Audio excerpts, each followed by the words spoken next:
Won't let you win, vagrants. Can't. Take it easy. Keep saying Geralt's a dog. Geralt is a dog. He is, absolutely. If you read the books, you know he is. Witcher Geralt of Rivia! Such a feat deserves a reward. Here, may it remind you of your glory. Yen is too famous in Skellige. Yen is famous everywhere. But it's more like infamous, you know, like she has infamy opposed to fame. Of course, yes, because Yennefer is the best character of all time. I love her very, very dearly, and it's the canon romance. Like, there is no... Triss does not exist to me. Especially not for Geralt.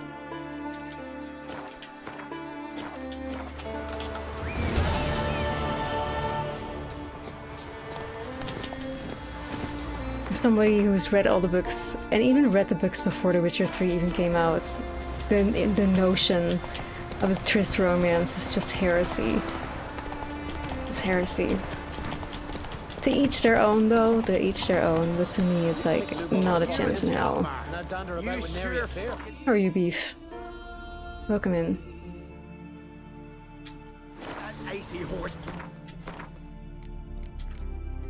All right, let's do the Fierce Doll one. Put it away.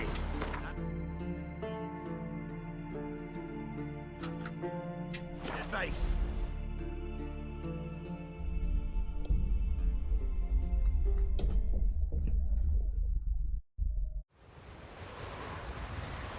Who'll help? Who'll save me? Oh, hello. Look at his satchel. Get him, lads. Oh. Pathetic. Like, okay, you're looking at my satchel, but are you looking at the two swords on my back? Or, you know...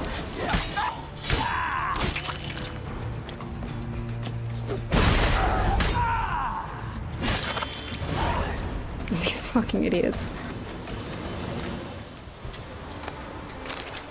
Thanks for the chicken, though.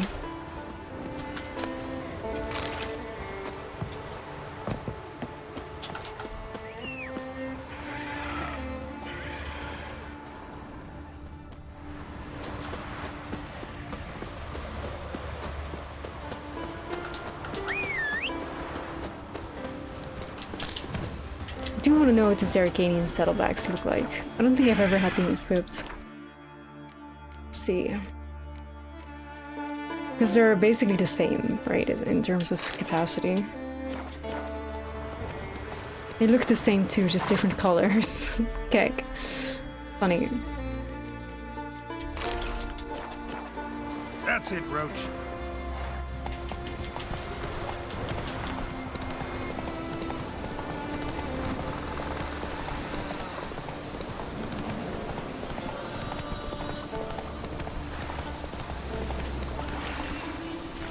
Yeah, but, you know, Ciri and Triss don't really have a sister dynamic. I don't know why the game has her call Ciri Little Sis. I think that is very weird.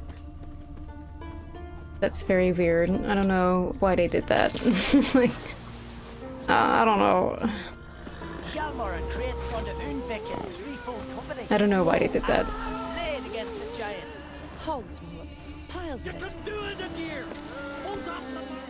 They just had to find a way to insert her somehow, I suppose. Short of starting the race. You up for it? Hell yeah. Sure am. Grab a horse. People, we've a third. Joining Bald Sigga and Fish Breath of Gear will be Geralt of Rivia. Yeah, I mean, again, like, there's... I really heavily dislike CD Projekt's, like, agenda to push Triss Merigold as, like, a valid romance option, and them altering her in, like, any way possible that kind of sort of does not fit at all with the character that she has in the books. They make her far more attractive than she is. Triss isn't even a redhead in the books, you know, but obviously, like, they're like, ooh, all gamers love redheads. And most people that, you know, choose the Triss romance say, oh, I just have a weakness for redheads, I like redheads. She doesn't even have red hair in the game. She has like chestnut brown hair. She does not have red hair. There is a sorceress that does have red hair, I believe it's Coral. But Triss doesn't. And Triss has like this huge chest, like this burn scar, like this huge scar like along her chest, which is in the books why it's being said that she never wears anything with a plunging neckline. Because her whole chest is just like scarred, like severely so, but like an ugly burn scar that she got at the Battle of Sodden. But they just changed her, ignored all the canon lore to just make her as attractive to gamers as possible. Like, you bathed yourself in honor, they're on purpose never mentioning the fact that Triss essentially roofies Geralt to sleep with him. And she's constantly like manipulative and begging Geralt to sleep with her, despite like this passage I read on stream, like I read from Blood of Elves to you all, that Triss is not even interested in Geralt in that way, or not initially. She just wanted to sleep with Geralt because she wanted to know what Yennefer was so hyped about, so she got curious. And then once she slept with Geralt, she was so fascinated by his guilt and his anxiety and his like, you know, sadness and his emotions, that became like fascinating to her. And she says like herself, like that her friendship with Yennefer is more important than her interest in Geralt, but she still just wanted to fuck around and find out anyway. So ever since she's been trying to get with Geralt, because she just wants to know what her best friend is so hyped about. But more than anything, she's attracted to Geralt because she's attracted to his pain and his suffering and his sadness. Because she finds it entertaining. Quite literally, that's what it says. Like, Triss is a literal fucking sadist. Like, if that's not traits of sadism, that's somebody who is like anxious and guilty and insecure and whatever all the time, and you find it interesting, entertaining, and fascinating. It's literal sadism. And that's Triss Merigold, but they literally just fucking ignored like her whole character and who she actually is and what she actually looks like just to make her attractive in the games. Like, what the fuck?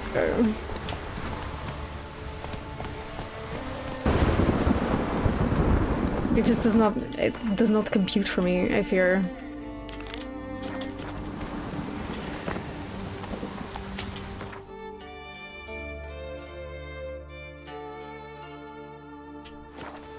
And Triss is fucking awful, like Triss selling out Ciri to the Lodge of Sorceresses, Triss's manipulation of everybody. Like, this is the first time you really see Triss in the story, which is like in the third book. All she does is she lies, she deceives, and she manipulates. It's like, all people that haven't read the books that hate on Yen, like whenever they talk about how Yennefer is like toxic and she's jealous and she's a liar, none of that shit applies to Yen, all of it applies to Triss, but these people are just too ignorant to know who she really is. Like, one of the most disgusting things ever is like that fucking Ciri essentially like manipulated all the Witchers. Triss manipulated all the Witchers, including Ciri, at Kaer Morhen, because she had such a morbid fascination with like Ciri's body, even though she was like 12, I think, at the time in the book, if not younger.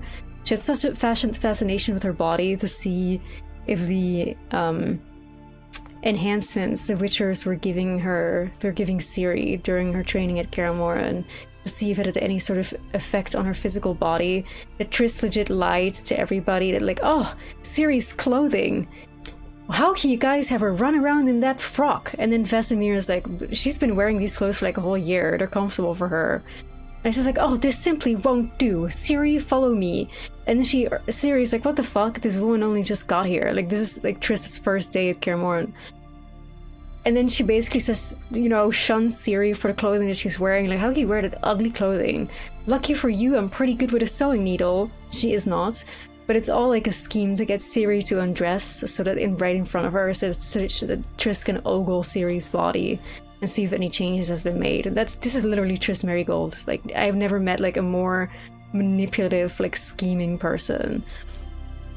At least like Yennefer always like says it as it is. She speaks her mind. She's not gonna be scheming and doing shit like that. I just think that was so gross. Like, Triss ends up caring for Ciri in some ways. Leave me be, woman.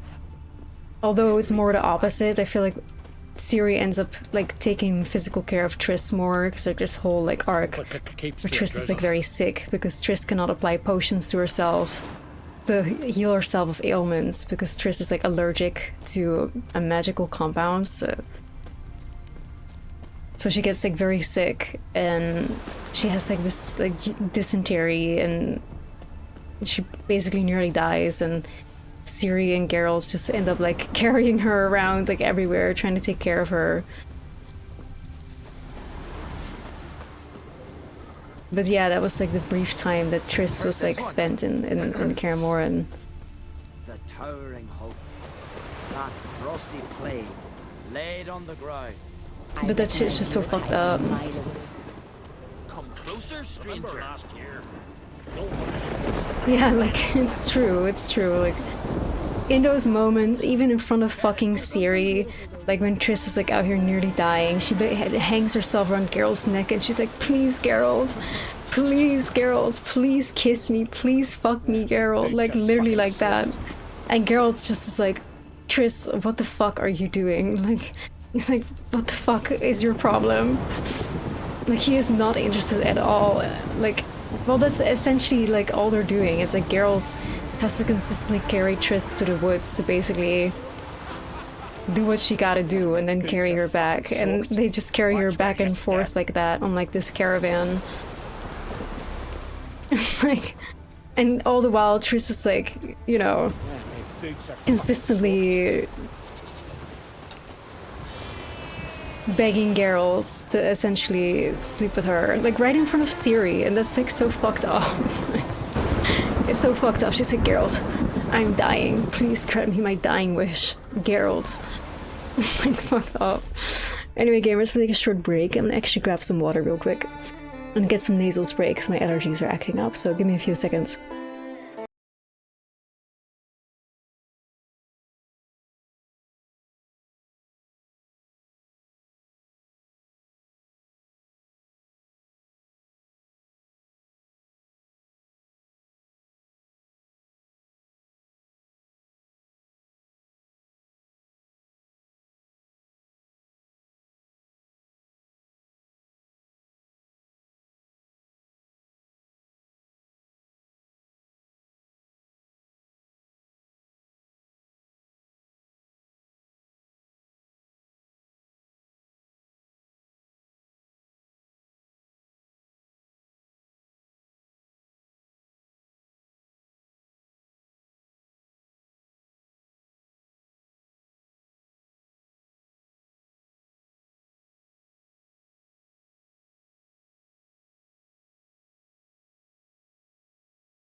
Alrighty, I'm back. I got my water, got my nasal spray, started to commune it.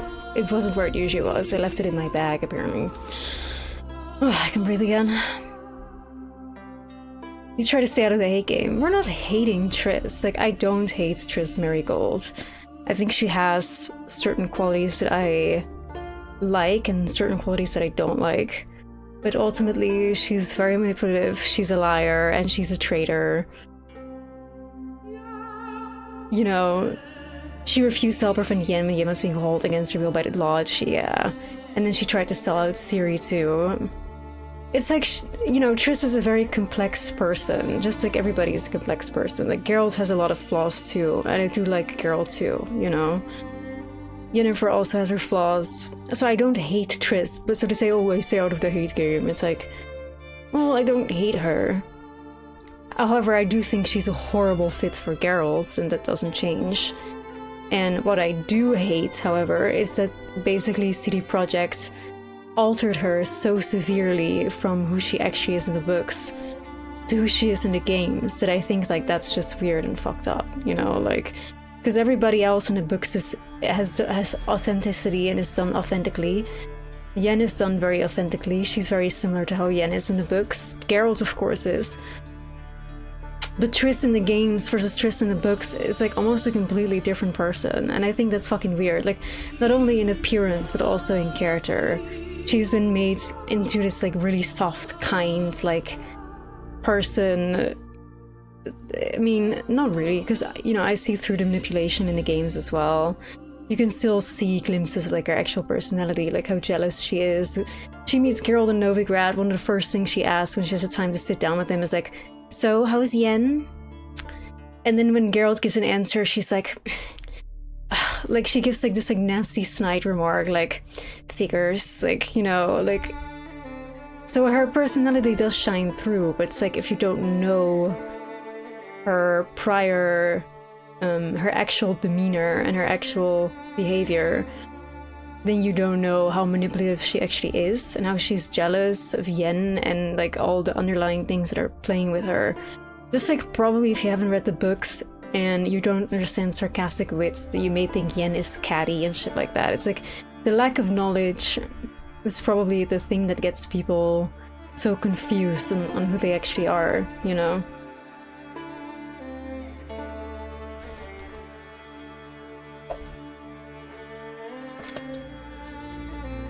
I've played Baldur's Gate like 3 times. Played Baldur's Gate 3. Yeah, I was a big fan of Larian. I played Divinity 2 on launch as well. Divinity 1 I don't think I finished. But I love Larian, and I love the way that they approach D&D things.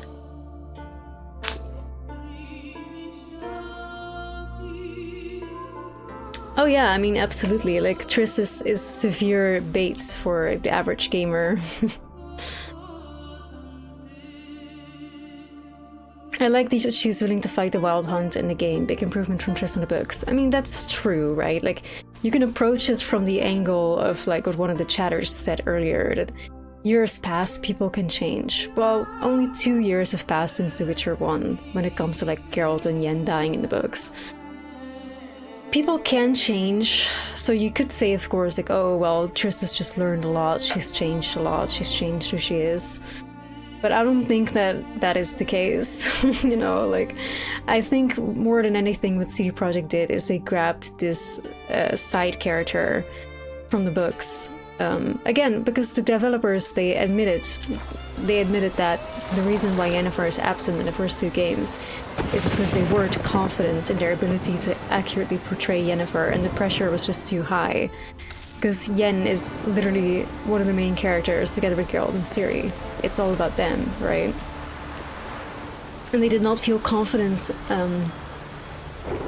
portraying her accurately, which I understand, because obviously the pressure, if you're gonna put Yennefer and Geralt in a game together, the pressure to get it right, especially in front of the eyes of Poland, which, let's be real, The Witcher 1 and kind of also The Witcher 2 was mostly just like targeted towards the Polish audience. It wasn't really until The Witcher 3 that The Witcher really took off, like, among, like, you know, the whole world, basically, of gamers. There's still a lot of people that I meet today that ask me, oh, are you excited about The Witcher 4? And I'm like, yeah, of course I am. But I haven't played The Witcher 3. I can tell you right now, it's like when The Witcher 4 is about to come out, I'm expecting about half a year or so before that to all of a sudden all your favorite streamers, every person that you watch now, are probably forced to do first playthroughs of The Witcher 3 because they've never played it before. The game is still not played very heavily. It's still not as, like, you know, well known, even though yes, it did get Game of the Year, of course, but that was like 10 years ago. I feel like a lot more people have joined the gaming sphere that weren't a part of the gaming sphere back then. So a lot of people, The Witcher 3 is like a game that they all still have to get to. Either way, you know, the first game was really made with the fans of the Witcher franchise in mind, aka the people who had just read the books and seen probably the Hexer TV show. That's kind of sort of it. So to get the pressure of getting Yennefer right was just too much for them. So then they just never did. They didn't until The Witcher 3.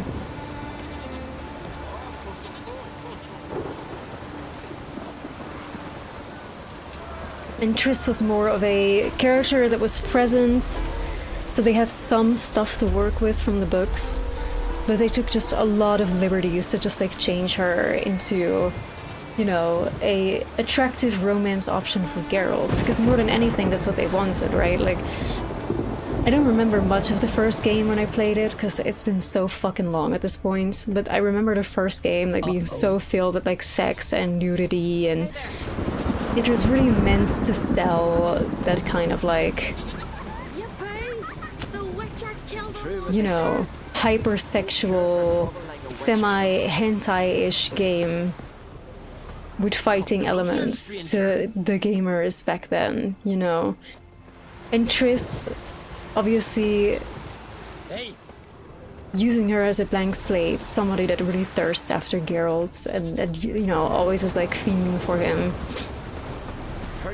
And then turning her into a more like conventionally attractive person.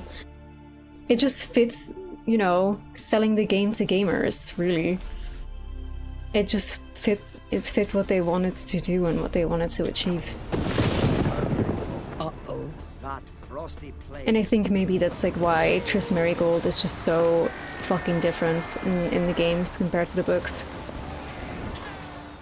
Ah, it's you. Whether it's in appearance or character. Although she's not that different. I think in The Witcher 3 they wrote her quite well, because you can see through certain things if you have like the back knowledge of her. For sure. Yeah, alright. Might even win. If your arse is as tough as your talk, who knows? Listen up, folks! Race is about to start! Running for the glory, the Great Mum, or Speedy Oswald, Lonely Boy Svan, and Geralt of Rivia! Drop your bridles and hang Yeah, no hate to her, but she's just a character that, you know...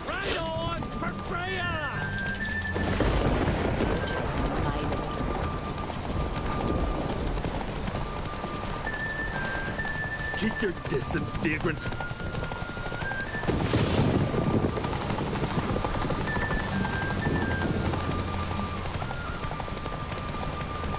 No one can outrace Speedy Oswald! Ha ha! Keep your distance, vagrant.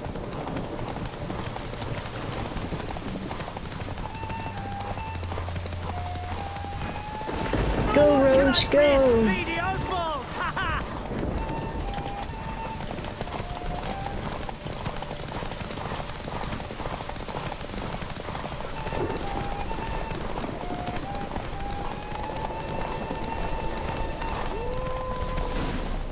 Yippee!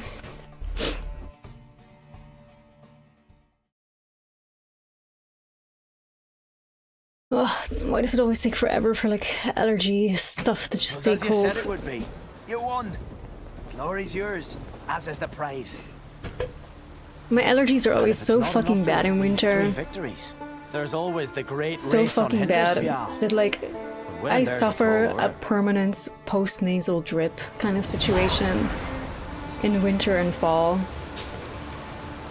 I And it's horrible. It's like every day I wake up with my nose clogged. Every day, like, there's like just fucking, you know... It's like having a permanent head cold that doesn't really go away. I will spare you guys the gross details. I've battled in worse The weather gross than this. details.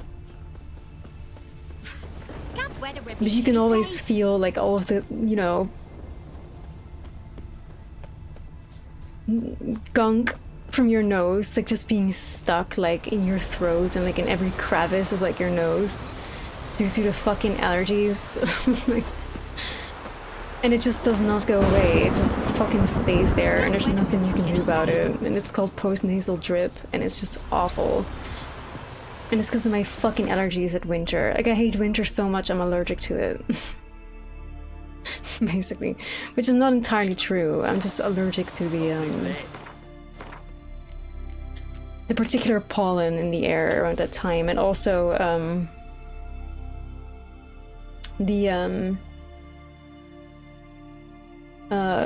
the heating of like artificial heating of houses, like will basically I think it has something to do with like mold and spores and stuff like that that gets in the air. Monster energy drink poison. You think it's poison, Astro? Damn, then I should have more of it. I should have more than one can a day if it's poisonous. Shit. If only I'd known.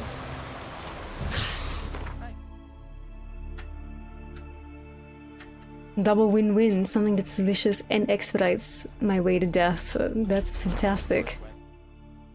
How much more would I need for it to truly poison me?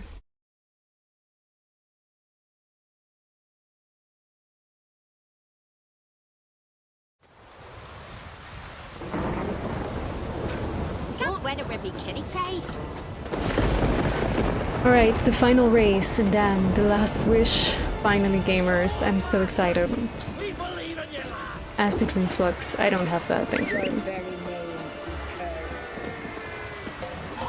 Post-nasal drip is not acid reflux, gamers. Post-nasal drip is like your nose. Well, if you have allergies and you have a clogged nose or a runny nose and you sleep, then that shit like drips down on the inside of your nose, like to your throat and like all the other crevices that are there, basically. Because obviously when you're sleeping, it's like you can blow your nose or whatever the fuck it is. It's nothing to do with energy drinks, it's nothing to do with like fucking, it's just the life of somebody that has allergies, I fear. Here you've gone and won 3. Well, you've earned the right to ride in the great race. But do you think you're ready for it? Careful. It's a great honor and a great danger. The time has come for the great race. Riding for glory of Freya will be Geralt of Rivia and last year's champion, Astrid the Viperess. Yo, Astrid, let's go. Let's do this, Astrid. Let's go. I think it's like legally allowed in Skellige if I wanted to like kick her off her horse that I could or something.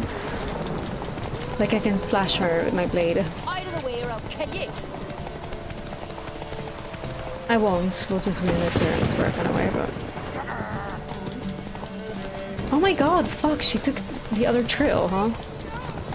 Didn't she? Out of the way or I'll kill you.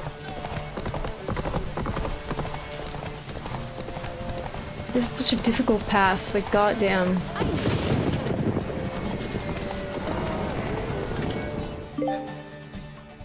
Why am I getting achievements all of a sudden? I haven't gotten achievements this whole fucking playthrough. Is this some weird fucking like because I hate that shit. Is this some weird fucking GOG thing? Guys. Wait, why when I open GOG I see this? Let me share my screen with y'all.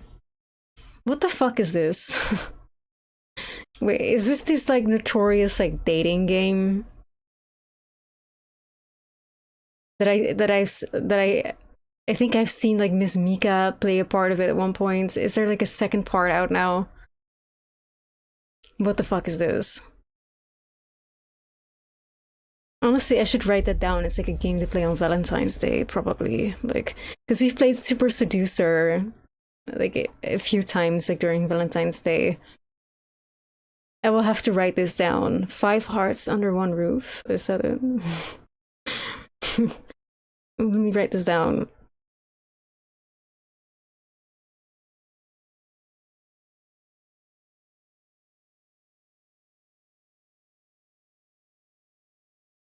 But this is that game, right? Isn't it? I'm too scared to click on it on live, not gonna lie. Wait, I'm gonna click on it, but I'm gonna hide my screen. Sorry about it, gamers.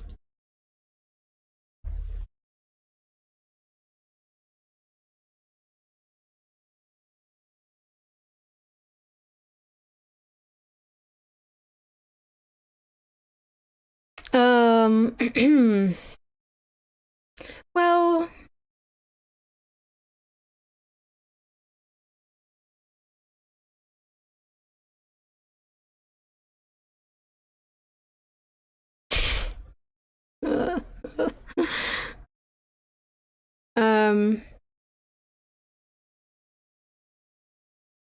I mean, it doesn't.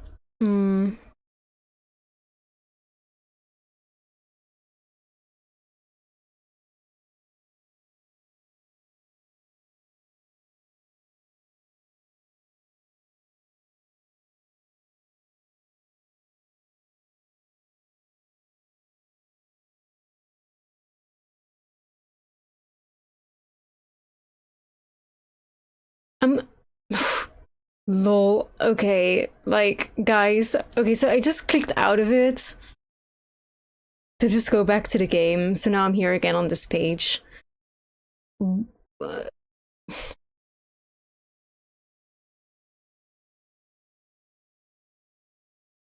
Let's click that away real quick.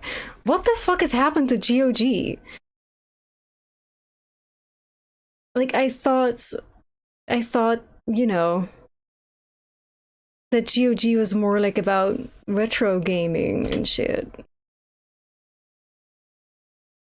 Why is GOG all of a sudden like filled with hentai games? Like, I'm afraid to keep clicking. Oh god, I just know that this is gonna be terrible. I'm gonna click on this too. I'm sorry guys, my morbid fascination has taken over. LOL. Yeah, I just click on something that's called Cosplayer's Quest. I'm like, oh cute, I'm a cosplayer, let's click on it. I'm immediately met with this screen. This game contains mature content recommended only for ages 18 and older. Y'all, like, please. And it was called Cosplayer's Quest. We just saw a maid. The actual fuck.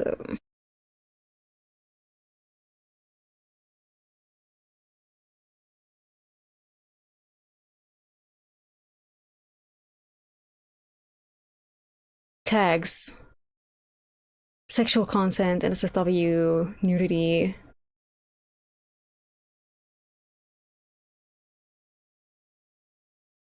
Fuck, bro, like, this is kind of a safe page, like, hold on. The shy, slightly negative thinking lead of the story, Kuromo is always second-guessing herself constantly, wondering if someone like her is really cut out for anything. Passionate about cosplay, but socially awkward, she's never shown her costumes to anyone. Deep down, she longs for friends who share her love of anime and cosplay, and she crafts all her costumes herself, with such skill that even the residents of her new world commend her craftsmanship.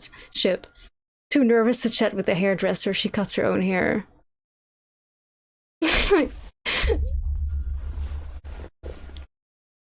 I'm just like, whenever I see these kind of games, right, I'm like, who the fuck is the target audience for this? Because this game will be played by dudes that are like, oh my god, like, fucking woke agenda. Ciri is a fucking a female lead to The Witcher. This is woke video gaming, right? Like, we don't, and it's these kind of guys that I see playing this kind of game. And this game, in every single way or shape and form, seems so extremely feminine. Like, I'm reading this and like, what fucking guy would want to play a game where they're like, you know, playing as a socially awkward cosplaying girl, like, you know, like, but it's exactly those kind of guys that like will end up buying these kind of hentai games with these kind of like extremely like hyper feminine kind of like stories, like, you know, like, bruh. Ugh. Actual fuck.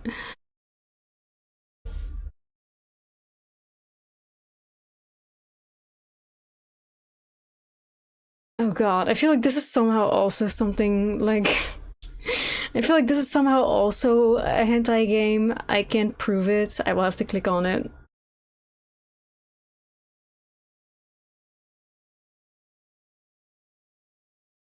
This has to be a Gunnar game as well, and I'm so disturbed because she looks like a child. Oh no.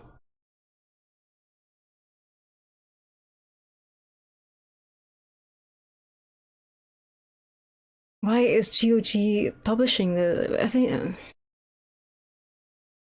Of course, sexual content, nudity, NSFW. Bro, you lie.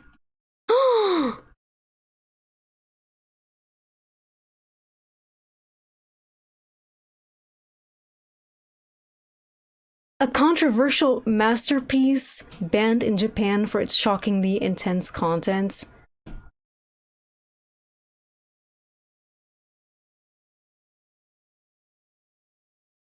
If it's banned in Japan, that's how you know it's bad, y'all. Like, that's why is GOG posting it then? Oh my lord. Y'all, what the fuck? Sorry, I'm just like balls deep now into the new arrivals on GOG. Oh, Jesus Christ. Anyway. The hero's pursuit is Undisturbed.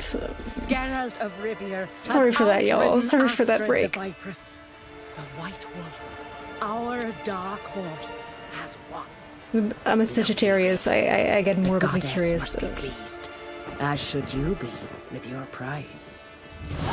Not bad, gotta admit. Don't know where I'll be a year from now, but I'll try to come back. Zerrikanian saddle. Okay. I'll just throw it on the pile with all my other Zerrikanian saddles. It is better than my current saddle though. Damn, okay. Roach, come here, show off your new saddle, girl. It looks the exact same. Alright. Alright. Anyway, we did it. We've done all the horse races now. It is time for the last wish. Oh, I'm gonna cry, y'all. I'm gonna not be okay. I'm gonna not be okay.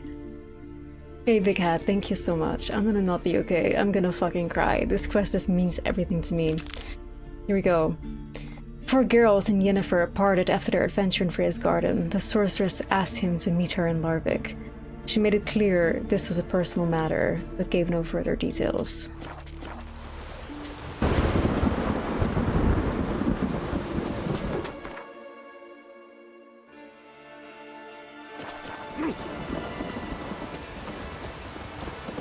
This is like the personal matter quest. This is kind of like where you lock in the Yen romance. Just like when you lock in the Triss romance with the personal matter quest for Triss, where she has to like escort the sorcerer refugees out of Novigrad. You can kind of sort of solidify the romance on the docks, I believe. Tell her to stay with you. I think, because I've never done it.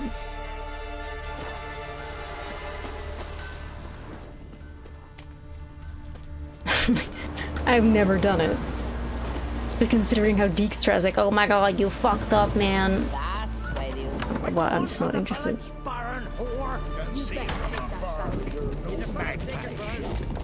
Wait, did somebody just say be gone from the village, you barren whore? That must be towards fucking Yennefer. Fucking assholes, bruh. This kind of absolute diva in the midst of this disgusting inn. Look at her. Oh my god, she's so perfect, gamers. We have to take pictures. Hold on, Yen. Pose for the camera.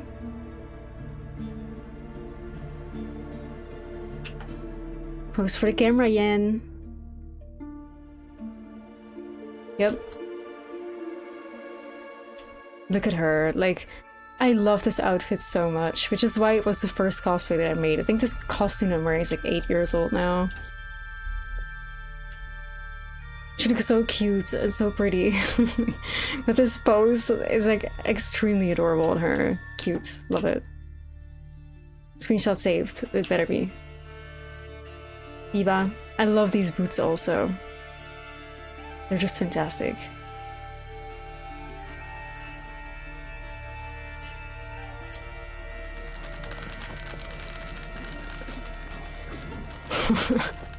Alright, here we go. I'm nervous. Always did know how to win, friends. I was provoked. Saw it happen. Wanted to talk to me about something? Amos Far Ipsis, a specialist on djinns. Heard of him? I found a tome he'd penned in the Emperor's library. Far Ipsis set off for Skellige one day and was never heard from again.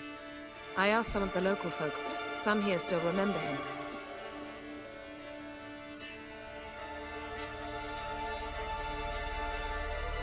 I'm hearing Talharpa. Do you guys, like Alistair, do you hear, if you listen to this soundtrack, there is this like really kind of like high-pitched but also screechy kind of sound? You don't hear it now, but I'm sure it'll come back on loop in a little bit. Obviously now it's nowhere to be heard. Lol.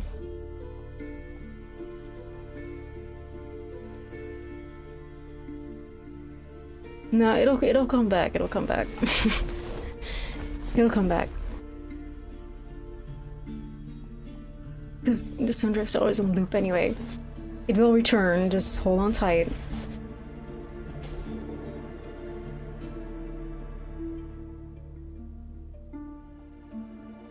We'll talk in the meantime.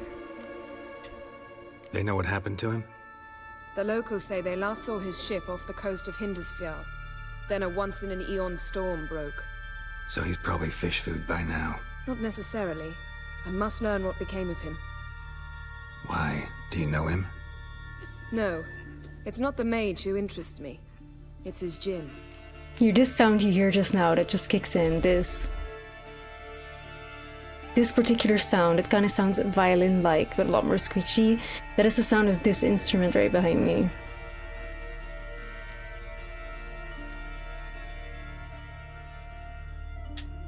You sure this mage actually had a djinn? His books strongly suggest he did. He describes taming one, harnessing energy from its power. Storm wouldn't pose a threat if he'd had a djinn. He could just utter a wish. Perhaps he had none left, or something unexpected happened. So obviously, like, this is stupid. Like, I don't understand why Geralt is like, why do you want a djinn? But it's obviously for gamers that don't know, like, the back knowledge, really, because Geralt, you know why she wants a djinn. Like, don't be stupid. That's literally why, like, you met her. The first time you met her, she wanted a djinn. That's literally Yen and Geralt's first meeting, is a djinn that played Dandelion, and then Yennefer wanted to tame the djinn. He's just playing coy because he's expected, like, you know, it's obviously expected that gamers don't know. Why are you even interested? Djinns are dangerous sometimes. Geralt, and you malicious all the know. time. I remember. But the advantages outweigh the risks. If I can tame a djinn, I shall gain incredible power. And that could be useful to us one of these days. This is also like such a weird answer because again, the number one reason why Yen wants the djinn, especially also in the first book, is because Yennefer more than anything wants to cure her infertility. She wants to be a mother. And due to her becoming a sorceress, like, she has lost the ability to become a mother, so she wants to reverse that process. And she believes that, you know, a wish from a djinn is one of the only things that could do that. Alright, so what exactly do you expect me to do? You must help me find this djinn. I've no gold to offer in reward, but I shall be ever so grateful. But of course, in the context of, like, this the game right now and the moment at which you're at. Obviously, Yen doesn't really need for a daughter anymore because she has Ciri. And for those who've never seen this quest, like, the reason why she wants the Jinn is going to be revealed later, of course, but, you know. Since you put it that way, fine. I'll help you. Thank you. A boat awaits in the harbor. Come. True, Cup, but I do think, if I remember, that like later on in this quest they will explain like what she intends to do with this particular Jinn, which is kind of to undo the wish from the other Jinn, right? I have. How could you possibly know I'd agree? I didn't. Decided to risk it.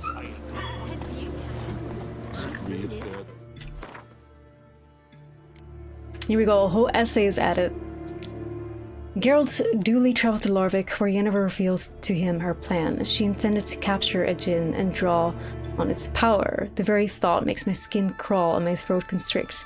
For, dear reader, I've had the misfortune of dealing with a Jinn once in my life, and I assure you, once was one time too many. Most Jinns you see combine incredible power with a mean streak a mile long. In short, they are nasty beings that prudent people should steer well clear of. Yet when Yennefer sets her sights on something, there is no turning back. Geralt gloomily realized this and decided to help her handle the dangers that would surely arise during this mad endeavor. Yennefer had managed to learn about a certain scholar who had devoted his entire life to delving into the secrets of Jinns. He had died in mysterious circumstances during a shipwreck off the coast of Hindersfjall. That is where Geralt and Yennefer decided to begin their search. Stay ravaged. And you let her share his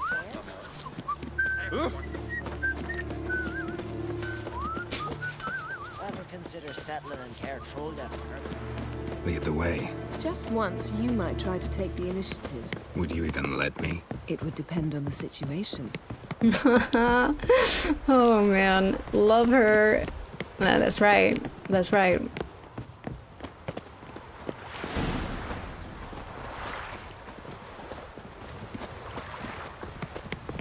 That's right, that's right. Here we go.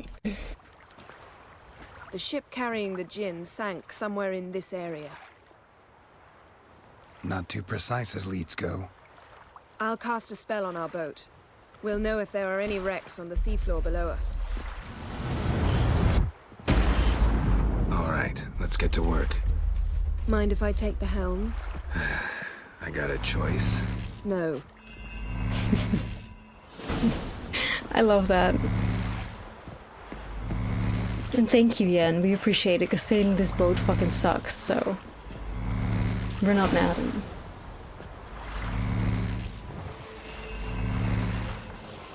Not sure this Jinn thing's a good idea. We managed to seize one before. Do you remember? Of course. Dandelion almost lost his voice that time. How lucky your exorcism saved it. It was poetic. Yeah, how was I supposed to know that incantation meant begone and plow yourself? You should have studied foreign languages. Gonna keep bringing that up for the rest of my life. Of course. Your last wish effectively assured it. My wish was about us being together always, not about you mocking my every mistake. Careful what you wish for. And when your wish is granted... Oh, this you is must peak accept romance, Joshua, it is. circumstances. Yeah. And as for your missteps, I don't rightly see why I shouldn't laugh if they're amusing. There's something here, on the bottom. It's too deep here. You can't dive that long. You underestimate me. On the contrary. After all, I asked you for help. I'll cast a spell. It will slow your heart for a time. You can stay submerged longer. Assad I Cryde Rithorn. Ready. Careful down there. I just love this quest so much. Like, I will not be talking through them. I would do it a disservice. You know, this is so peak gamers. The fact that you're talking about The Last Wish, which is like one of my favorite short stories ever. What if I cried? Like, you don't understand like the gravity of this moment, especially just like. Because I had played The Witcher 2 before The Witcher 3 also came out. I had read, I think, 4 of the books before The Witcher 3 came out. I loved Yennefer for so long, and to fucking finally have her in a game, like, to see her in that trailer, it was something that you know, like, I have never been more excited in my life. So then when I remember so very well playing through this game for the first time, like over 10 years ago now, and then being exposed to this quest, and then like honoring the Last Wish story, the story from the first book. I could not believe it. It was everything that I ever wanted, you know? Strictly speaking, I'm not reading your mind, but using telepathy. Besides, you've nothing to hide, right? Wouldn't admit it if I did. Not the point. See anything interesting? A shipwreck and a cavern.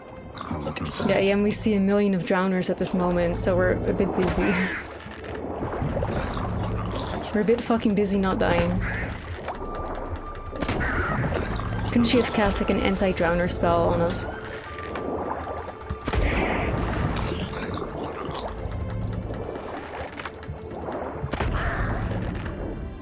Thank God Yen has given us this thing, otherwise we'd be dead by now. Snapped masts, busted planks, and a whole swarm of drowners. Probably drawn by the corpses of drowned crew, then made their nest here. There's also a Clan Drummond figurehead. Come back.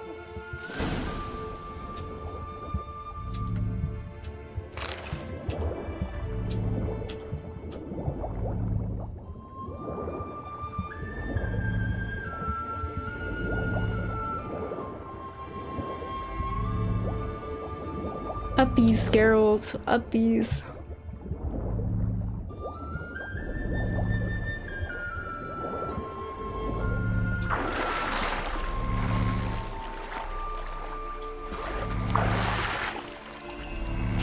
I hate how the ugly sail is blocking like the beautiful view. Where to now? Wherever the leads take us.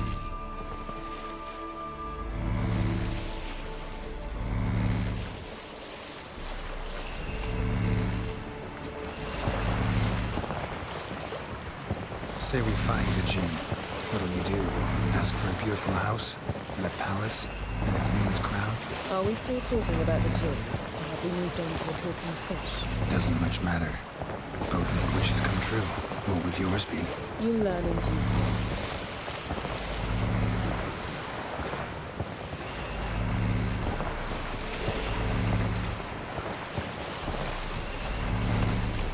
Searching again in it all the time, days. Something's here. Another wreck. Let's see if our Jinn's down there. Well, Yen waits in the boat. Really? I didn't even know that. But what the fuck? Like, so you just like, you know, swim away, take a different boat, and then you do all the question marks while Yen is just waiting? Bro, fuck that.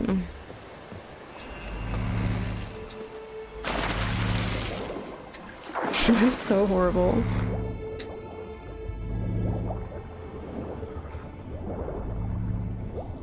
Found a wreck. It's been here a while. What's on it? A man's skeleton. Somebody pinned his skull to the deck with an axe. A death worthy of a Skellige. Clan emblem indicates a Dimond man, so he was from Pharaoh. Got something. A Skellige's buckler. Clan Haemai symbols. Donor was a babe in swaddling clothes when this buckler landed here.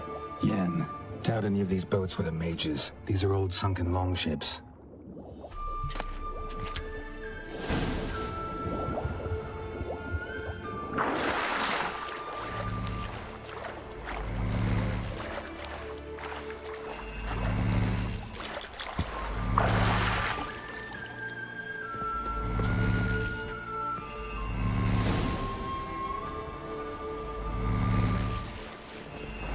Did I screech? I was definitely gagged, yeah. I was like, what the hell? I prefer to observe. It is silly, for sure, yeah. This one was for the book lovers. The golden dragon and avalanche swept us off the trail.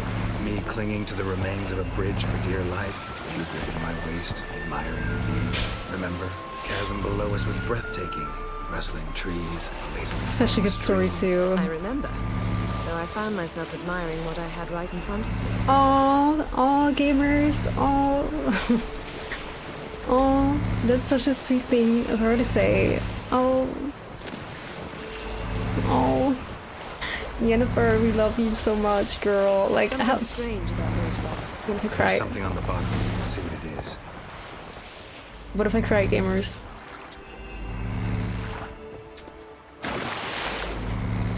there's people seriously out here that hate Yen. I just can't believe it. It's like so incomprehensible to me.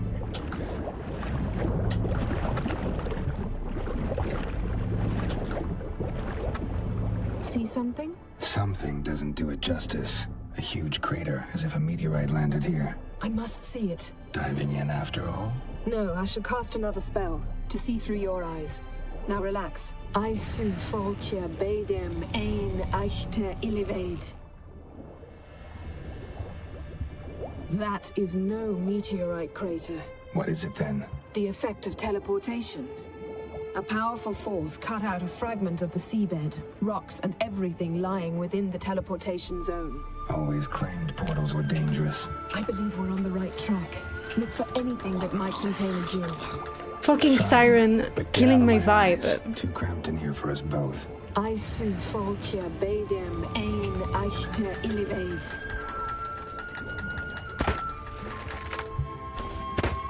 Leave it up to the fucking sirens to destroy the vibes, guys. Fucking bitches. Something cut this basket exactly in half. Something cut this basket exactly in half. Silver, pearl-encrusted cutlery. Should belong to someone awfully wealthy. Amos was no pauper. It could very well be his ship. Pauper. It's such a word to use. No gin here, but there's something you ought to like. What? Half a seal. That'll do. Come back up. Puppies.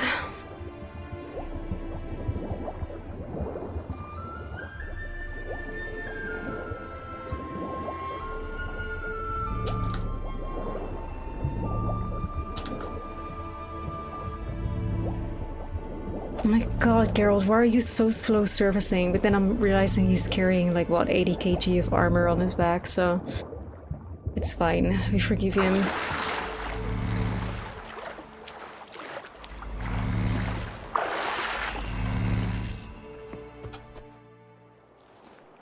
Only found half. Can you do anything with this? I can use it to locate the other half, to within a dozen yards. And once we find that, we should find the gin. Exactly. Ready? I'll take us there on the count of 3. Oh, no, not another portal. Stop whining.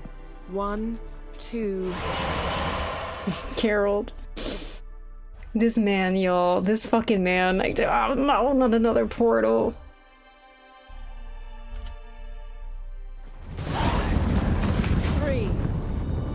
Said you were gonna go on 3. I did. Look, we must search the area. Look how beautiful. Not so fast. Gotta tell me what this is about first. Why do you want this gin? But you already know.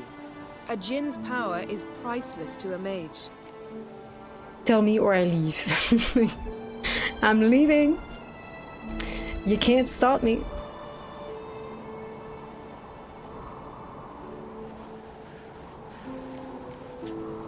That I know, but I also want to know how you plan to use it.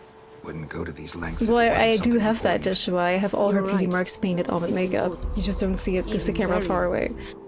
But I do. My cosplay is authentic. How long has this been going on, Geralt? This thing between us? 15, 20 years? We repeatedly split up, then returned to one another. Something draws us to each other, but I can never be certain if it's a true feeling or merely a bit of mischief by a djinn. So that's it? This is about my last wish? You asked that djinn to bind us together forever. I want to ask this one to take that wish back. This is such like, oh, like this fucking quest legit is here to like answer a question that is like what, seven books or so in the making, if not more, because this is of course something that is constantly on their minds because they have such a burning passion for each other. And Geralt, literally upon first meeting Yen, a few days into meeting her, balls deep into the djinn quest, saw her fight this djinn, realized he was the person that had to make the wishes. And then as his last wish, upon seeing Yennefer and seeing her flaws, and seeing how strong she was, He was like made the wish to basically bind his destiny to her forever. So they would always be in each other's lives. It was like the most fucking romantic, cutest shit ever. After that wish was made, and the djinn basically disappeared because the final wish was over, so the djinn was free. They immediately ended up fucking in the rooftop of this like destroyed inn, like that the djinn had completely wrecked. And then it's kind of sort of where their romance started. But obviously, you know, to the both of them, and it was reoccurring through the books as well, because they have such a rocky relationship. And, you know, they come back together, they split up, things happen. Like Yen just says, like they're always kind of wondering, just like the song The Woven Storm also says, right? It plays on this kind of like question and this kind of like insecurity. It's like, would they even have been together if not for Geralt's wish to do so, right? If not for Geralt's wish to basically bind his destiny to hers. Would they even ever have been in a relationship at all, you know? But obviously this wish once made is something that cannot be turned back. And it's a very interesting... It gives an interesting dynamic to their whole relationship, right? Because it adds like another layer to it in that sense. And the fact that this story, this quest, is like a conclusion or an answer. What if I cried? Like, what if I cried? Why would you want to do that? To see what it's like without it. To see if we'll still matter to one another. Or if we'll be like two strangers. Because the thing is, more than anything, what Yen wants to find out here is if their love is real, right? And it's like, what if I cried, gamers? What if I cried? Because that's obviously all she wants to know. Like, Yennefer, more than anything, you read this really clearly in the short story A Shard of Ice. Yennefer, more than anything, just wants to love and be loved. That's like the thing. She has the exterior of an ice queen, which is the metaphor that's used in The Shard of Ice. It's about the story from Hans Christian Andersen, like the Ice Queen. It kind of sort of like penetrates, you know, like anybody that gets too close gets their hearts penetrated by a shard of ice. Then this shard of ice hypnotizes them to fall in love with the queen. But only true love, like, breaks, you know, this shard of ice in the person's heart and frees them from the spell of the Ice Queen. But the way Yennefer sees herself, the way Yennefer perceives herself is as the Ice Queen. So whenever she casts her spell on somebody and she penetrates the hearts of the men that she gets with the shard of ice, and they become enamored with her, the closer they get to her, the more they fall in love with her, the more she feels like that shard of ice in their hearts melts, and eventually the illusion that they have about her breaks. And then they, you know, the spell is over and then she separates from them. But all she ever wants is for somebody to just love her. She has such a vulnerable heart because she's never really been loved in her life before, like ever. Not by her parents, not by anybody. She's just somebody that wants to be loved above all, and she wants to be a mother, and she has such a warmth to her that she hides so very hard under the ice exterior. And no matter who she tries to get with to kind of like temporarily cure and find some sort of reconciliation for love, right? The more closer people get to her, the more the shard of ice melts, and the more, you know, she feels less drawn to them. Istred loved her. I don't think so. I think Istred did not love her at all. I think the way that Istred says that he loved her, but I don't think that's true. Because the way that Istred treated her was awful. The way Istred spoke to about Yennefer to Geralt, like how mean she is, and like how Yenna, you know, just uses people for her advantage. He doesn't even know her at all. Like, that's the thing, right? Like, if you read that story, Shard of Ice, it's very obvious that Istred claims that he knows Yennefer, and Geralt doesn't know her at all. But the reality is that Istred doesn't know Yennefer at all, and Geralt knows Yennefer very well. Because Geralt and Yen are the same. but Istred and Yennefer are very far apart from each other. Istred was like a temporary thing for Yennefer, but also a thing that she thought Istred could give her what she wants, which is obviously like a child. And the second that Istred claims to love Yennefer, she kind of sort of already in her mind is like, it's over, because I cannot repay the love that Istred has for me, so I don't want to be in this relationship with him, or in this thing with him, because I cannot give this gift back. That's like literally the language that's used. And Yennefer genuinely loves Geralt, but both Yennefer and Geralt, especially in the short story Shard of Ice, because they are literally the same person, they both do not ever dare to speak the words. Like, it begins with Yennefer essentially begging Geralt, like, please, Geralt, tell me what I need to hear. Tell me that you love me. Essentially, she's saying that, but she's not saying it in those words. She's saying, tell me what I need to hear. She's begging for Geralt to admit that he loves her. She needs to hear it, but Geralt doesn't want to say it because he's like, oh, I'm a mutant, I don't have feelings, I can't blah blah blah blah, right? And then later, Geralt turns this on her, and Geralt is like begging Yen, please tell me what I need to hear. Yen, please. Like, they both start begging for one of the other to be the first to say that, you know, they're in love with them or they love them. But they don't. However, the whole metaphors about the kestrels in the short story of A Shard of Ice, like, it kind of sort of starts with Yen and Geralt being in this village, and there's like this kestrel. There's this kestrel, this magical kestrel that Yennefer had made that was like looking over, you know, looking over them, and was like in their bedroom all the time. And you find out later that this is a kestrel that she made together with Istred, which she later ended up making with Geralt, and that's how we know that how the kestrels are created. But she had made this kestrel with Istred, and those kestrels she makes with the intention to later have the kestrel deliver the message to Istred that it's over, like the relationship is done. The kestrel is the one that delivers the letter and then kind of sort of just dissolves into nothingness. But it's a kestrel that she made together with him. The kestrel delivers the news. And she had made that kestrel because she was fully ready to commit to Geralt, and essentially just cut things off at Istred forever. And all she needed was for Geralt to prove to her that Geralt loved her. And just have to hear Geralt say it, but he couldn't. Instead, he started being grumpy, angry macho man, decides to like kill Istred because Istred is like the competition, and fuck Istred. And he wants to have Yennefer for himself, because Istred wants to propose to her. And this pisses Geralt off so bad, he challenges Istred to death, essentially. But then it becomes very clear to Geralt that if he kills Istred, Yennefer will basically not forgive him, and that Yennefer is going to break up with him anyway. So then Geralt gets extremely suicidal and he tries to get himself killed. And then at one point after, basically, you know, it becomes very clear to him that Yen and Istred, like, that there are some feelings there. He's like all sad and mopey and shit, and Yennefer also gains the news that they are gonna have a duel the next day, and then Yen creates a kestrel together with Geralt as well.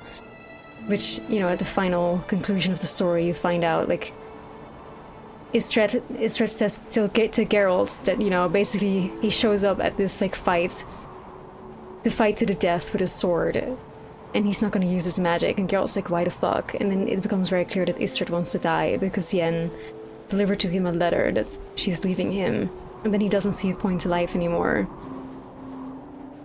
And then all of a sudden, you know, it starts clicking to Geralt that he has a kestrel waiting for him as well. So then he doesn't fight Istred at all. And that's kind of sort of how the story ends. Tears, you know, like, my god, like, so peak. Like, please read the books, gamers. Or listen to the audiobooks, because, like, it's so fucking good. It's so good. But, like, Yen genuinely loves Geralt, and that story shows it more than anything. And she craves to be loved so bad, but she doesn't love Istred, and some of the people that love her end up falling in love with her. She doesn't love back, but she respects and she sees the love that she receives from the people as a gift that she cannot repay. Because her heart is made of ice, and she really wants to play that, like, ice queen thing. But obviously she is warm and she has that soft side, and she was willing to give up everything to be with Geralt, but he just couldn't commit to it. Anyway, that's, like, you know, decades upon decades of history between them. and things that obviously have them all wondering, like, is this love real? Or is this just, like, again, a djinn that just played a cruel joke on the two of them?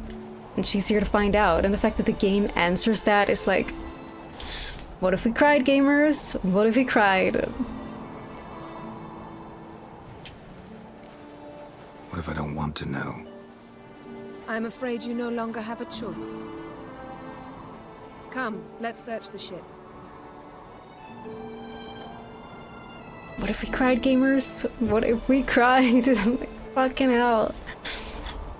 It's just their relationship is the most complicated, realist, most beautiful, insane, realistic, crazy thing that I love so deeply. Was quite the eccentric, asking the djinn to lift half his ship to a mountaintop. He didn't necessarily. Djinns are inherently mischievous. This one might have granted his wish and perverted it in doing so. In that case, I'd appreciate it if you didn't wish I'd disappear from your life. I've yet to decide how to word it. We should explore the ship.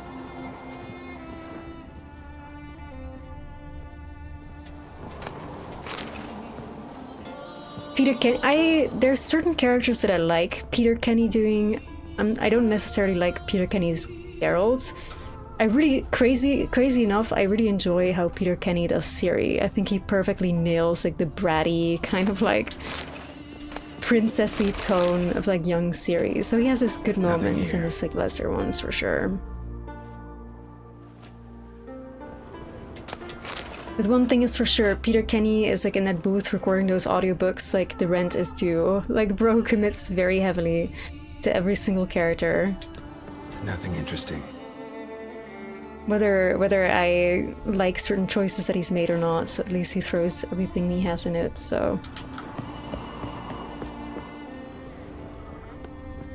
I can admire that. Explore the ship.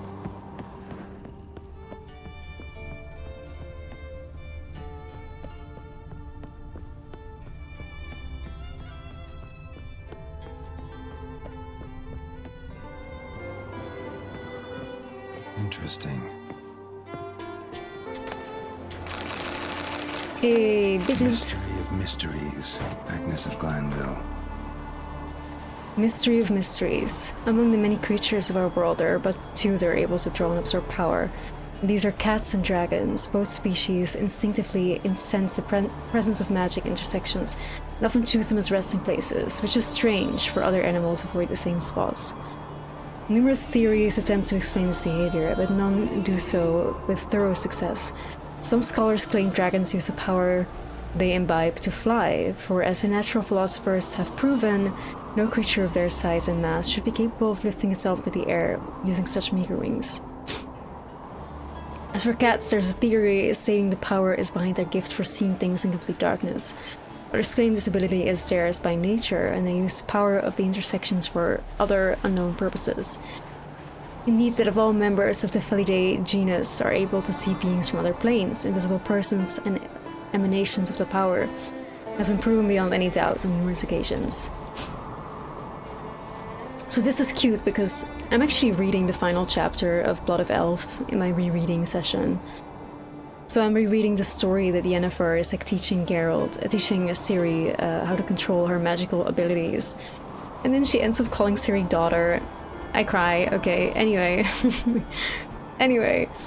Mystery of Mysteries, this particular book is a book that Ciri ends up reading with Yennefer in the Temple of Melitele, and then also like this whole like thing about like cats and dragons. Like since Ciri ends up like asking Yen like, oh, why do cats like, you know, see the source and stuff like that, is something that I literally just read before stream. Wonder what this Cute. means. Cute references. Lots of the books in the games are books that are mentioned in the books.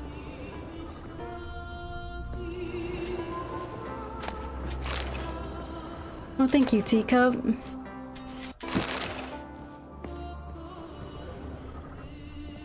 Nice shoes. Looks like the impact with the mountain was so powerful it popped the wearer right out of them.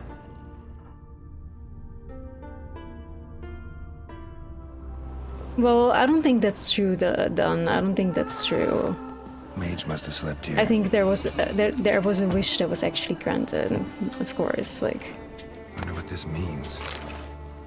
Because, like, it's The Witcher after all, you know. Jinns and stuff like that exist. If Geralt didn't actually make a wish, then the Jinn would have never disappeared. And the 2 other wishes also came true, so it's like, you know, interesting theory, but... Here.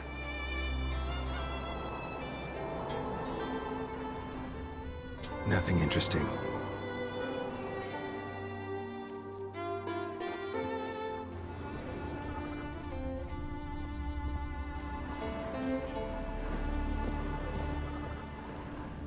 Yen, we can't find it. Yen, help. I'm just kidding, Cameron. Help us, Yennefer. What if Geralt just fell to his death here? I'm getting intrusive thoughts.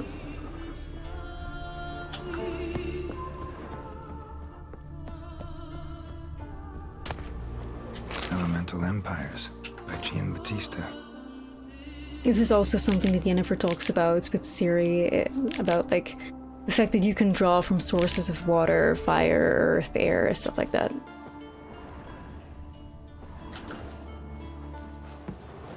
I got this fucking feeling that I have to sneeze for like an hour now. I'm miserable.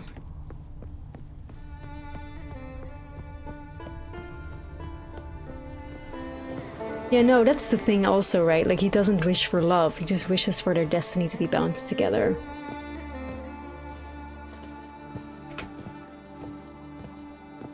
Yeah, like, I agree with you there.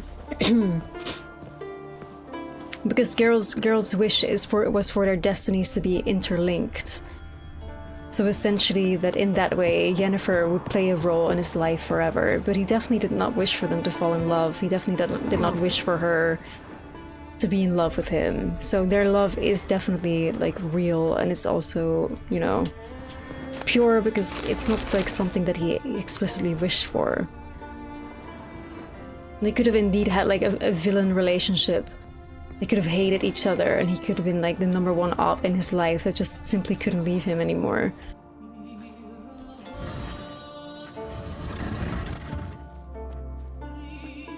Yen, think you should see this. What do you have? But I understand obviously that the 2 of them Looks are exactly like the etching in the book. not sure, right? Like, they're not sure. Like, to us it's very obvious, right? Like, oh, he just wished for their destinies to be linked. But I understand that Yen, you know, and Geralt have questions. I understand that they're, like, curious to know if they would be in each other's lives at all, if not for his last wish, essentially. Like, I understand. I would have that curiosity as well. If somehow my destiny was linked to somebody, especially somebody that I would have a sort of rocky, up and down kind of relationship thing with, that I would also be wondering, like, you know, do I love this person? Am I constantly attracted to this person because of my own design? Would I have been able to leave this person considering certain things that have happened? Yet we're constantly pulled back to each other. Is it because of the Jinn? But it's not. It's because they just love each other, and unfortunately, you know, that's what happens when you love someone. You end up, like, I unfortunately know, like, through personal experience, maybe one day my view will change,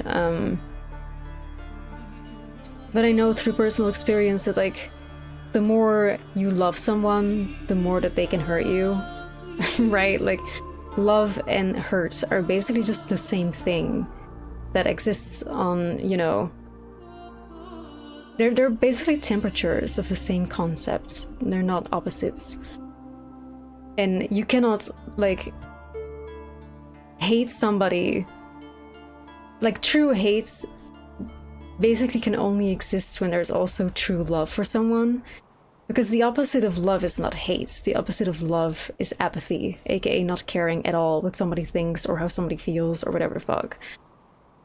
So it's like the more intense a love is, the more intense the pain can be, the more intense the hurt can be. But I understand that Geralt and Yen, when they've gone through so much love but also so much pain, that obviously they're wondering, like,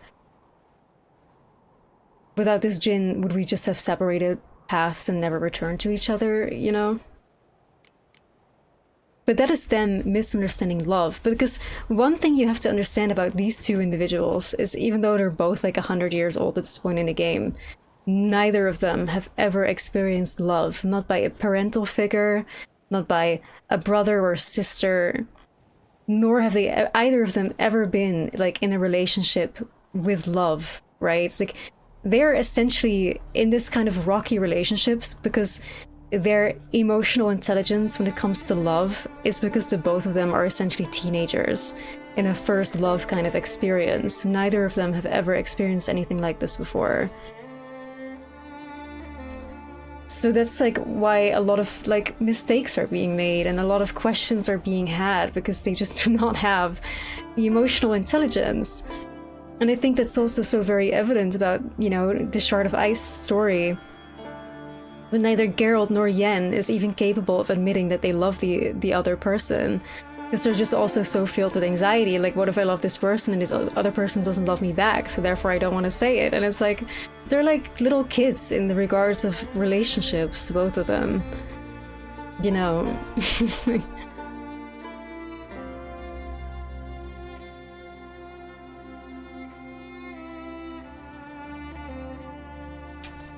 Think the djinn did this to him? No, it wouldn't attack its master. This looks rather like an unfortunate accident. When the storm broke, Amos must They're have both gotten incredibly the wish emotionally immature, taken yeah. away They anywhere, are. to a mountaintop, even.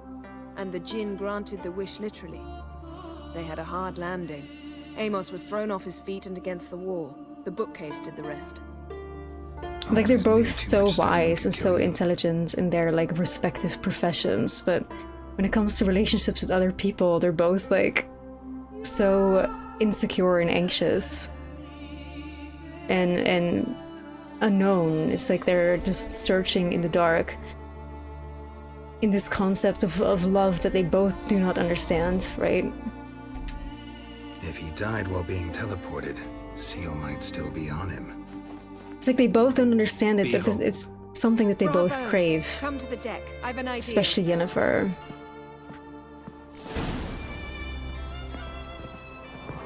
Cold's preserved the corpse. Died from head trauma. Bookcase cracked his skull. Must have been a hard landing atop this mountain.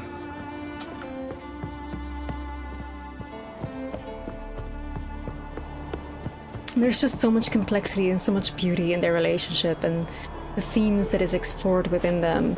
And then people somehow still choose Triss. Like, what the fuck? Just say you don't like romance, you know? Like, just say you don't like romance. Step back a bit. What are you going to do?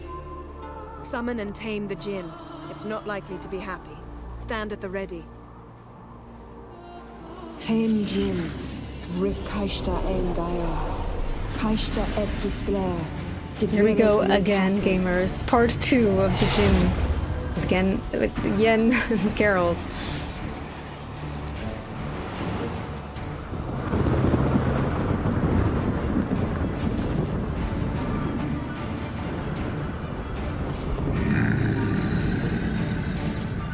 Shit, here we fucking go. You have a plan. You must weaken him while I draw him into the sphere. Penetrate places?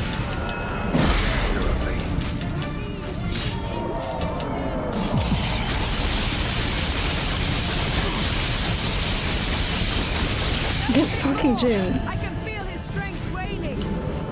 Yeah, this is the Last Wish Part 2, Electric Boogaloo, gamers.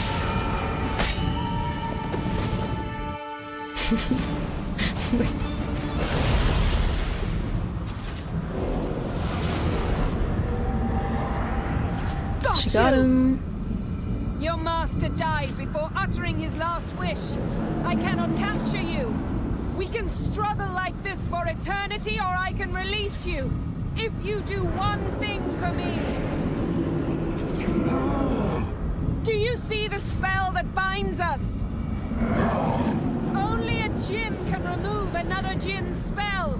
Remove this one and you'll be free.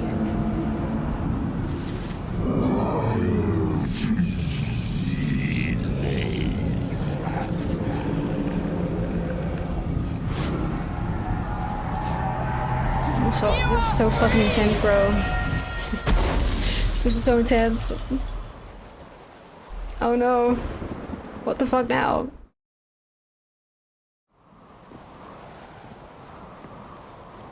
Storm's over. Yes. It's all over. Maybe we should sit. You look a bit dazed. Oh no. I'm not, but we can sit.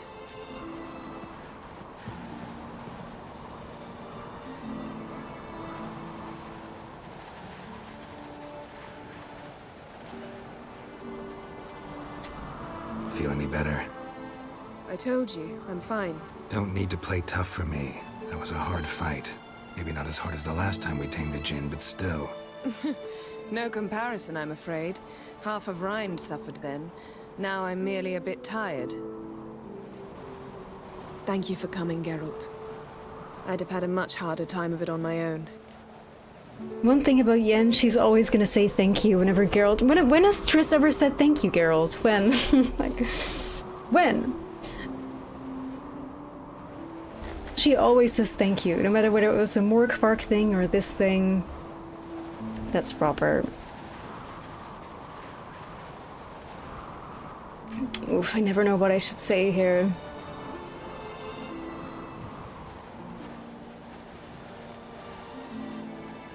Ooh, one or two gamers, quickly. Because on one hand I want to be like, couldn't have refused, because obviously this is important to the both of them. But of course I also want to be like, Geralt does not want this shit to be lifted, you know what I mean? Like, one? Okay, the ones are overwhelming. Well, never could say no to you. Perhaps that will change now. Feel anything? That anything's different? I expected... I don't know what I expected, actually. A bit of vertigo, perhaps. I thought you'd become a stranger to me. That I'd look at you and not feel a thing. But it's not like that at all. Nothing's changed. What if he cried? Oh, I can't, like...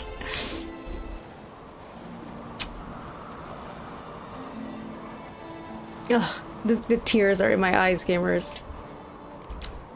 Jinn might have cheated us Fuck this after all. game. Fuck this game. Why? Because I don't feel that anything's changed either. Ugh. Ugh, try not to cry challenge. You, Yen. And I love you. Man.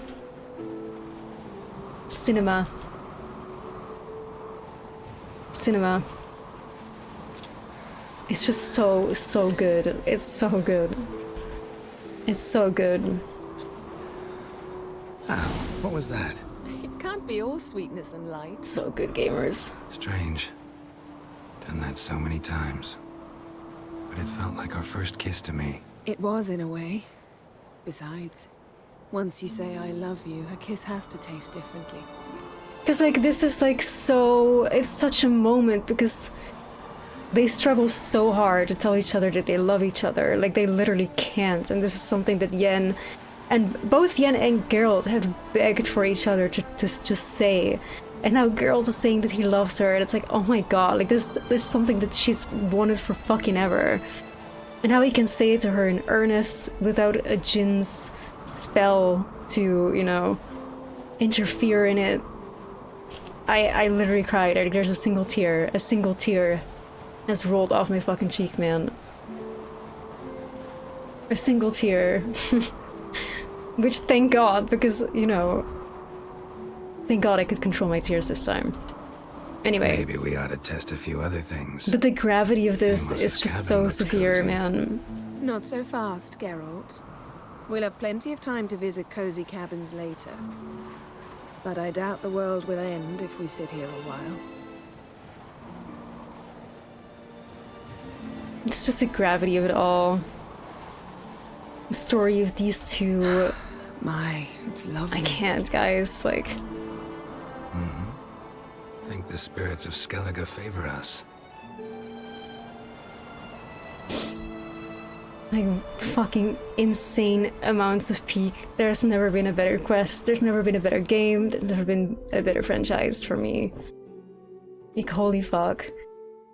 But again, I don't think you understand the gravity of the story as much unless you've read the books, but I hope that at least by giving a little bit of context with what little I remember, or what much I remember from the books, it's at least given you guys some context as to why this quest in particular is just so huge, you know? Next time we go on horseback. A horse would never make it down that mountain. What now? Well, I'm due to appear in Vizima. We must report to the Emperor after all. Ciri's our concern, and only ours. At heart, perhaps. But it's not what we agreed with Emir. We must see him.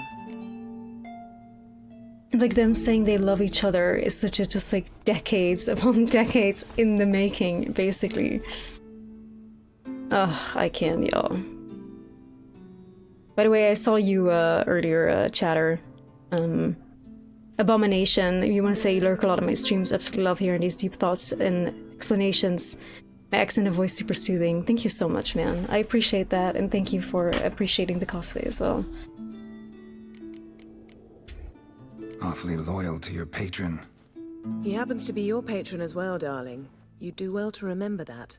Otherwise he might feel compelled to remind you. Oof.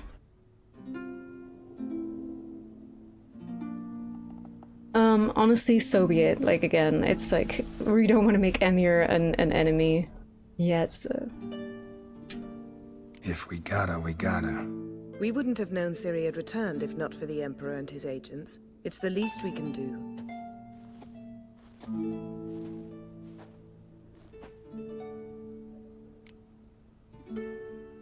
Let's talk before you leave, yep. Yen, what happened back there? It was very nice. Let's not ruin it by hashing out the details. And now all of a sudden they don't want to talk. It's so fucking funny, man. Collect Uma from it. It's so funny. Like, all of a sudden it's like her emotional moment is over. Like, let's leave this vulnerability behind now. You know? Like, we were vulnerable enough, okay? We've had our moments. That's it for now. We can be vulnerable again later, Geralt. Geralt? No, Yen, please don't leave. But this is here. We found something that might be yours. Yep. This is very important. So, feel any different after our encounter with the Djinn? Yes. Now I feel regret. Mean to say that? That I regret we didn't try that earlier. Geralt's the fear on his face. Whoa. Think we would have argued less? Quite the opposite. But the other moments would have been more intense as well. Moments like this. Ooh. See, that's chemistry gamer. She doesn't even need to like fucking like kiss him or whatever. She just needs to be right up in his face, and she's like, Geralt's already triggered.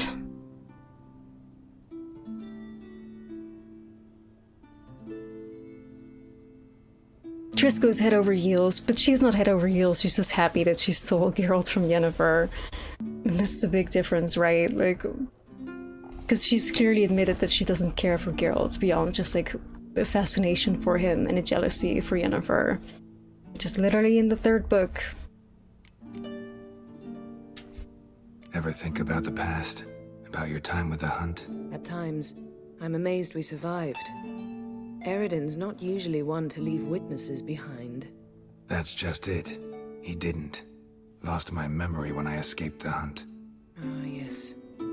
Your famous amnesia. You didn't have it? For a short time only. Once the Emperor's mages got their hands on me, my memory quickly returned. Ooh, lore. When the hunt had you, hope they didn't hurt you. Even if they did, I've no memory of it. The whole time's but a string of phantom images. Blood and fire. A wild chase through different worlds. All shrouded in fog. Though I do remember you coming for me. Trading your life for mine. I hadn't the chance to thank you then. You'd have done the same for me. I'm touched by your certainty.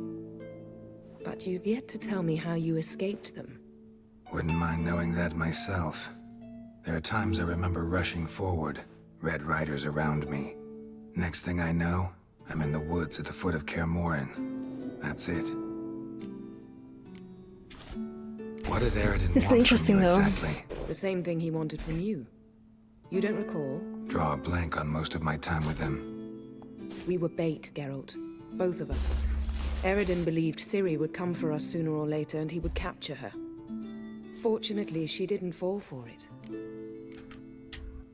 How do you go from being the Emperor's hostage to being his ally? One day, the door of my cell opened, and instead of seeing the usual officer, I saw Emir. He promised to release me and grant me free reign of the Imperial Treasury, provided I did what he asked. He told you about Ciri, and you accepted his offer. Why? Shared aims make for strange bedfellows. I knew I had to find Ciri before Eredin did, and if any man had the power and the means to help me, it was the Emperor. Besides, once all's said and done, he is her father. That's so awful. That's so awful, isn't it? Fucking Emir of our Emrys being Ciri's, like, genetic father. All his nasty, vile plans that he has with her. But, like, again, he's a means to an end to find her, so, you know. Here we are. Why didn't you look for me after you'd recovered your memory and your freedom? I assumed you would recover quickly and find me first. You had mages to help you. I was on my own. Well, not entirely. Besides, I knew you'd fled the hunt. Eredin would never have let you go. He'd erased my memory, but you escaped. It was wholly possible he hadn't had the chance with you. And there were your Witcher mutations. I expected they'd stave off any serious injury. Still can't get something out of my mind. What? Here we go. Found something that might belong to you.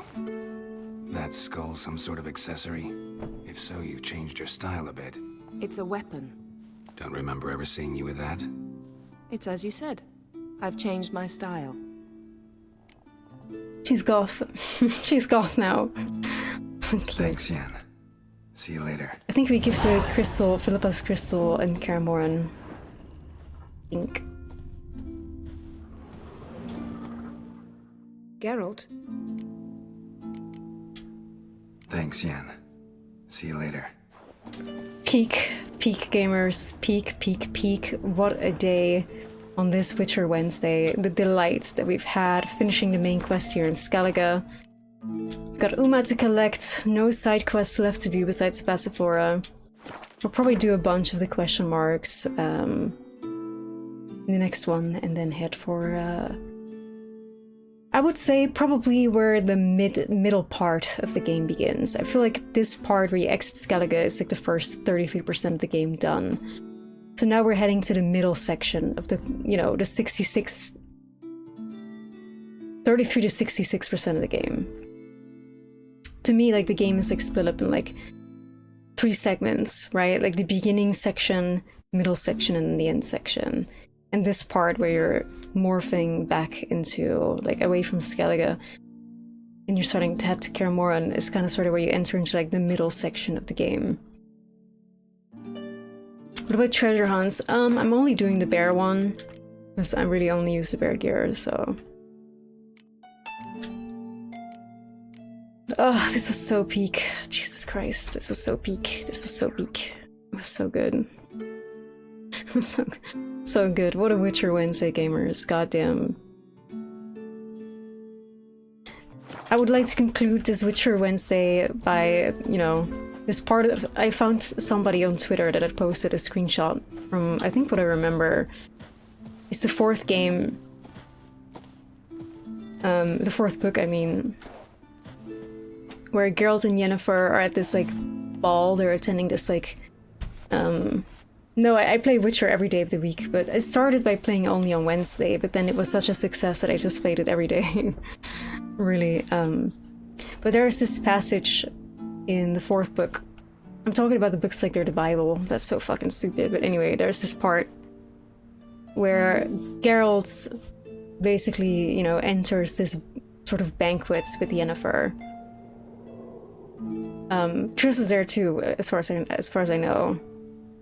And this is some of Geralt's thoughts on Yennefer. And if you just read this section, which I will read for y'all, then if you've read the books, you know how he thinks about Triss is obviously completely different. But if you read this part and you read how Geralt thinks about Yen, then how the fuck can you ever choose Triss ever again?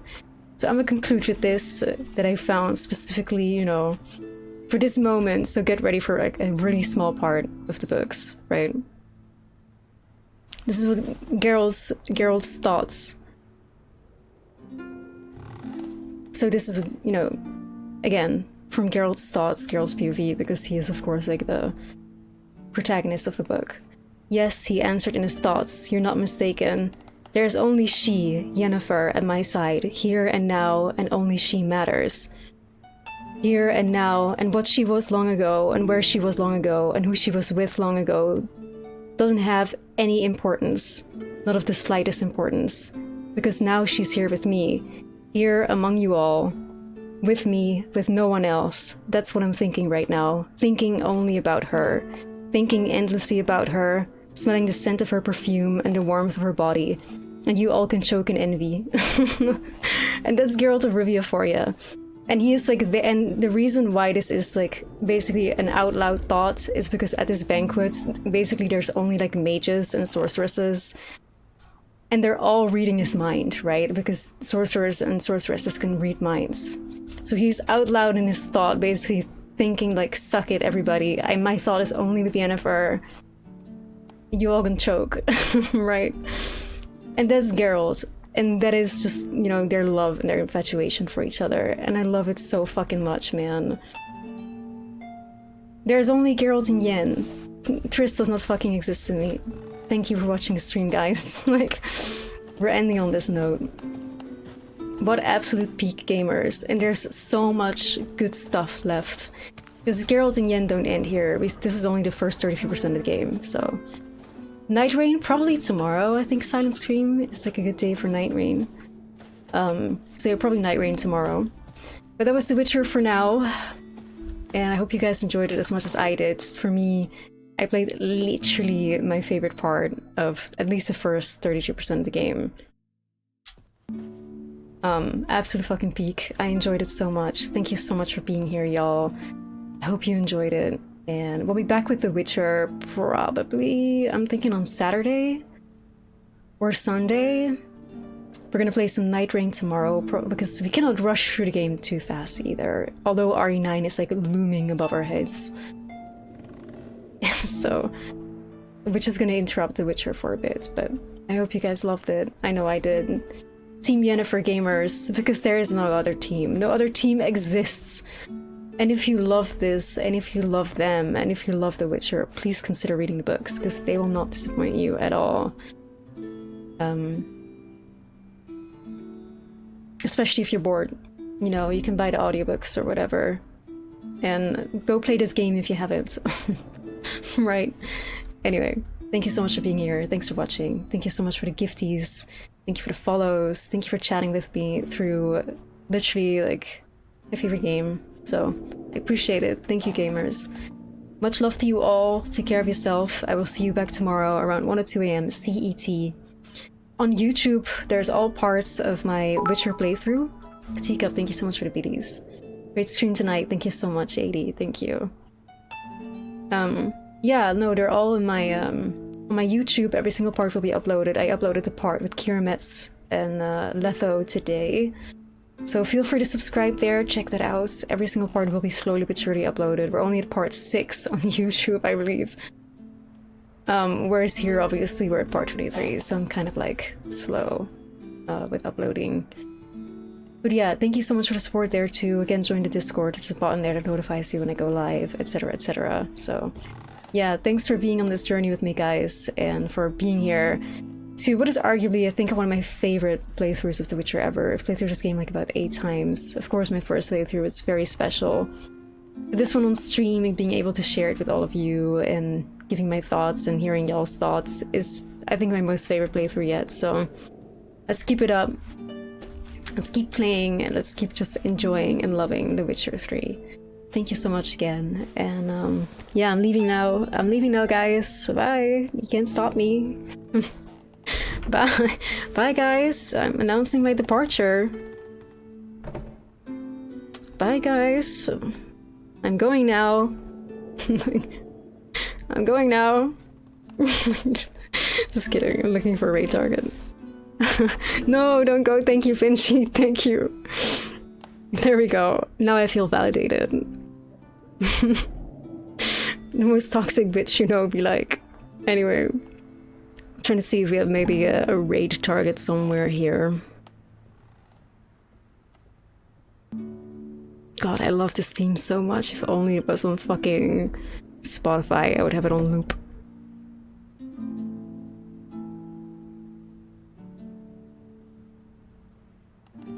And we'll send a raid out to Candy.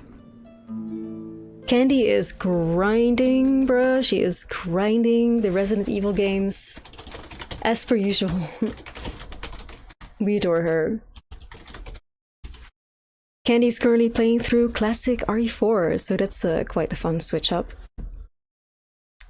Enjoy a fun vacation in Spain with her as she is playing through all the Resident Evil games before RE9. We love Candy, she's very kind, she's very funny, so enjoy. Thank you so much again for being here, and I'll see you all in the next one, which is probably going to be just some cozy night rain. But The Witcher is going to continue, and we're going to go into the middle section of the game, which has a lot of Yennefer in it too. A lot of really, really good moments left to come. Like, Yennefer is here to stay, and we're going to